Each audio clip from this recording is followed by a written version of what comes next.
अस्सलाम वालेकुम। तो आज का जो हमारा लेक्चर है, लेक्चर नंबर 6, वो है डू वाइल लूप। अब हमने लूप्स के बारे में पढ़ा था, हमने फॉर लूप पढ़ा, वाइल लूप पढ़ा। अब हम जो पढ़ेंगे वो डू वाइल है। As I have told you before, जैसे मैंने आपको पहले बताया है कि जो हमारा लूप होता है वो होता है रिपीटेशन, चाहे वो किसी भी किस्म का लूप हो। अब जो डिफरेंस होता है वो उसकी कमांड देने का तरीका। जैसे हमने पढ़ा था फॉर लूप, तो वो सिंगल लाइन में हमें कमांड दे रहा था। इसी तरह जब हमने पढ़ा वाइल लूप, तो वो हमें 3 लाइन्स में कमांड दे रहा था। इसी तरह अब जो हम पढ़ेंगे वो डू वाइल लूप, तो हम देखेंगे कि ये हमें कितनी लाइन्स में कमांड देता है लूप करने के लिए। ठीक है, ऑल्टर F करेंगे और ये हमारे पास न्यू पेज ओपन हो गया है। तो हम F5 करके इसके जो है वो मैसेज बॉक्स रिमूव करते हैं, क्लोज करते हैं, हेडर फाइल बनाते हैं, hashtag include, std means standard, IO means input output dot h means header file, hashtag include console input output dot header file, void means blank page। अब क्योंकि जो भी हम काम करते हैं वो हमारे ब्रैकेट्स के अंदर होता है, तो हमने ब्रैकेट ओपन कर दिया। अब हमें जैसे कि लूप बनाना है, तो हमें सबसे पहले ये होना चाहिए कि हमारे पास लूप के लिए कोई इंटीजर होना चाहिए जिसके बेस पे हम उसको लूप दे सकें। तो हमने यहाँ पे दे दिया इंटीजर a। अब यहाँ पे हमने किया क्लियर स्क्रीन। क्लियर स्क्रीन हमने क्यों किया? क्लियर स्क्रीन हम इसलिए करते हैं ताकि हमारे पास जो पिछला जो भी हमने लिखा वो रिमूव होकर हमारे पास न्यू कोडिंग आ जाए। ठीक है, अब हमने इसको क्लियर स्क्रीन भी दे दिया। अब हम क्या करेंगे, सबसे पहले हम क्योंकि डू वाइल लूप कर रहे हैं, तो डू वाइल लूप के हिसाब से हमें कमांड देनी होगी। तो डू वाइल लूप क्या करेंगे, सबसे पहले हम इसको ए का कमांड दे देंगे कि ए की जो स्टार्टिंग है वो कहाँ से करेंगे। ठीक है, उसके बाद हमने इसको दे दिया डू, क्योंकि अभी हमारा डू वाइल है तो हमने यहाँ पे डू दे दिया।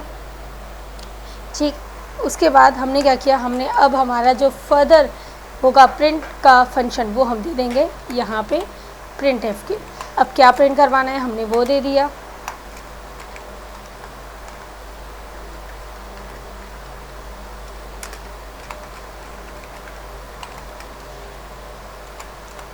ठीक, अब ये तो हमने प्रिंट दे दिया, लेकिन ये प्रिंट को कहाँ तक जो है वो हमने स्टॉप करना है, हमने वो बताना है।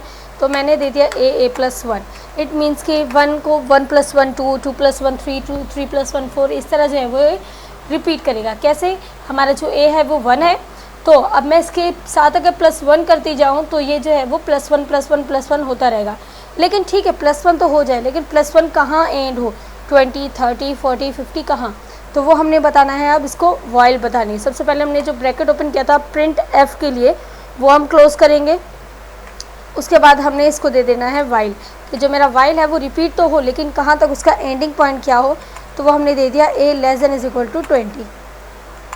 ठीक, अब ये हमने दे दिया इसको कि ये हमारा जो लूप है वो 1 + 1 2, 2 + 1 3 इस तरह तो करेगा, लेकिन जो 20 जब आएगा तो ये अपना जो प्लस का प्रोसेस है, यानी जो रिपीटेशन का प्रोसेस है, उसको एंड कर देगा। तो उसके बाद हमने यहाँ पे दे दिया गेट ch। ठीक है, अब देखें यहाँ पे हमने जो डू वाइल लूप दिया है वो वाइल लूप और फॉर लूप से थोड़ा सा डिफरेंट है। कैसे, वहाँ पे हम a++ का यूसेज करते हैं हमारी लूप को कंट्रोल करने के लिए।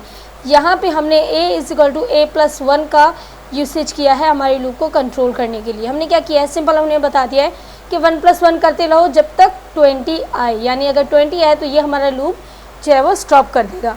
तो हमने यहाँ पे F2 करेंगे। सबसे पहले हमारा अपना जो लेक्चर है उसका नाम लेके उसको सेव करेंगे। उसके बाद ऑल्टर F9 करेंगे इसकी जो है वो एरर देखने के लिए, कि यानी कंपाइल करते वक्त मुझे कोई एरर या वार्निंग्स नहीं दे रहा।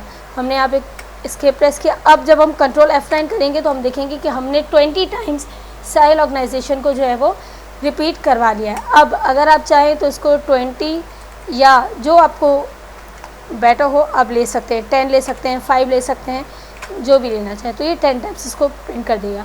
तो ये था हमारा लेक्चर डू वाइल लूप, यानी हमने लूप्स में जो है वो फॉर लूप, वाइल लूप और डू वाइल लूप को हमने कंप्लीट कर लिया है।